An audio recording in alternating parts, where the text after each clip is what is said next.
We have another question that comes up reasonably frequently. Should all KPIs have an OKR? And this is actually one of the things that prompted this talk about the reviews and the OKRs. I think about OKRs as being a way of expressing the main or most important things that we want to achieve this year and getting people's attention on them. It's a tool for making sure we're repeating those same messages over and over again during the year. At the same time, most businesses will have a whole lot of other stuff that's going on. Now, what I don't want to do as a business is list out all of the things equally. I want focus on these three changes. That's my OKRs for this quarter. I want to achieve this, that, and the other. And this is definitions of success. At the same time, I still need to do various other things. Now, one of the things that's often another thing that I'm doing is recruiting, for example. Now, the only way I get attention on recruiting, because it's not an OKR, let's say, is to have it as in one of the KPIs, like have this as a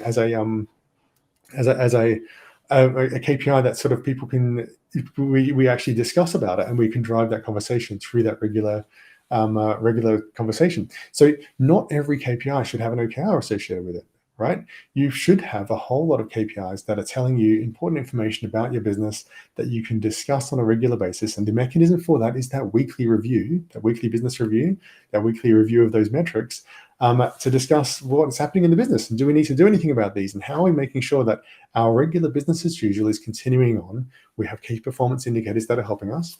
How are we making sure that's going on? At the same time, you're focusing also on, here are the top things that we're trying to achieve, the key results, the objectives and key results that we have, right? So you have these two different things. Now, the way you balance between them is always a matter of judgment. And the only way you can do that is by tracking both of them and seeing what's happening. Like, what are we actually doing? How are our KPIs looking? Are they going well enough, or do we need to put more resources on them, or more attention on them, or do something different about them? And then we can make that decision as we're going in there. And while we're having that conversation, some of that question is about, do we take resources off some of the things we're doing for our objectives to put them onto our KPIs to make sure that our business as usual is still running well? Or alternatively, our business as usual is running really well. We should put more energy into the strategic changes that we're trying to drive with these objectives, right? So, but all of that decision making is not something that you can do with a spreadsheet, with a sort of like a rule or something like that. It's basically about making sure you're actively monitoring both situations. Are we making enough progress with our strategic change initiatives, our OKRs? Are we making enough progress, and are we maintaining our business as usual? Do we have the right resource allocation?